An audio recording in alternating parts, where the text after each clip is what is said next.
Hi అండి, అందరికీ నమస్కారం. ఇది జొన్న రాగి అంబలికండి, సాబుదానా 1 కప్ జొన్న పిండి అండి, వాటర్లో తడిపి పెట్టుకోవాలి. రాగి పిండి కూడా అండి, ఇంకా అది మిక్సీ పట్టలేదు. ఇంకా రాగులు అండి, మొలకలు వచ్చిన రాగులు పిడికెట్ తీసుకుంటున్నా. మెత్తగా సన్న గ్రైండ్ చేసేసి మనం అంబల్లో కలుపుకోవడమే. అంబలి కనిపెట్టుకున్న వాటర్లో రాగి పౌడర్ అండి, జొన్న పిండిలో ఉండలు లేకుండా కలిపి మరుగుతున్న సాబుదానా వాటర్లో వేసి కలిపేసుకోవడం అండి. ఆ తర్వాత ఉప్పు వేసుకుంటే, సాల్ట్ వేసుకుంటే ఇష్టం అండి, లేదా సర్వ్ చేసుకునేటప్పుడు వేసుకోవచ్చు, లేదా పెరుగు, డ్రై ఫ్రూట్స్ ఏవైనా అండి, ఫ్రూట్స్, వెజ్జీస్ దేనితోటైనా మనం అంబలి సర్వ్ చేసుకోవచ్చు అండి.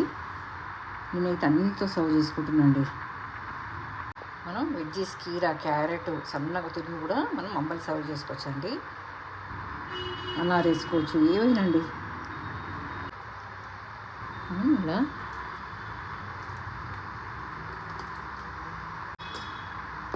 ఉండలు కట్టకుండా చూసుకోవాలండి. సాబుదానా ఉడకగానే దించేసుకొని మనం వేడివేడిగా పెరుగుతోటైనా మజ్జిగతో సర్వ్ చేసుకోవచ్చు, ఏదైనాండి. నేనైతే సాల్ట్ వేసుకోవడం లేదండి అంబల్లో, దాని బదులు నిమ్మకాయ వండుకున్నాను. ఇది చింతగింజల పౌడర్ అండి. నేను మనం మంత్లీ తెచ్చుకునే చింతపండులో వెళ్ళిన చింతగింజల్ని దోరగా వేయించానండి. దోరగా వేయించి మిక్సీ పట్టాను. మనం ఇలా రెడీ చేసుకునే చింతగింజల పొడిని మనం పాలల్లోనూ ఇలా అంబల్లోనూ కలుపుకొని తాగొచ్చండి. హాట్ వాటర్లోనూ మోకాళ్ళకి చాలా ఇమ్యూనిటీ ఇస్తుందండి. నేను మంతెన గురువు గారి చూసి నేర్చుకున్నాను. ఇంకా 1 స్పూన్ ఇడండి.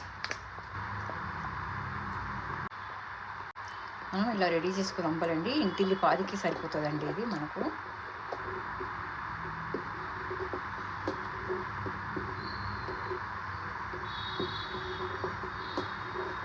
ఇలా రెడీ చేసుకున్న చింతగింజల పొడినండి, ముందు వాటర్లోనే కలిపేది, నేను అలాగే వేసేసాను. కొద్దిగా ఉండలు పెట్టినట్టు అవుతుంది, కానీ కలుపుతూ పోతే అదే కరిగిపోతుంది.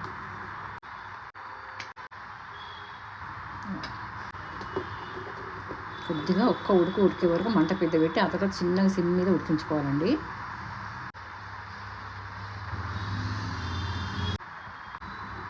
ఇంకా సిమ్ మీద పెట్టి సాబుదానా ఉడికేంత వరకు ఉడికించుకోవాలండి. ఆ తర్వాత దించుకొని నచ్చిన విధంగా సర్వ్ చేసుకోవడమే ఇంటిల్లిపాదికి. ఇంకా మా దేవాలయం అండి, మా అమ్మవారు ఇంకా తీయలేదు, దీపావళి తర్వాత తీద్దామని. మధ్య మధ్యలో కలుపుతుండాలండి, లేదా అడుగంటుతుంది. ఇంకా ఉడికిపోయిందండి, స్టవ్ కట్టేసి చల్లార్చి గోరువెచ్చగా తీసుకోవడమే.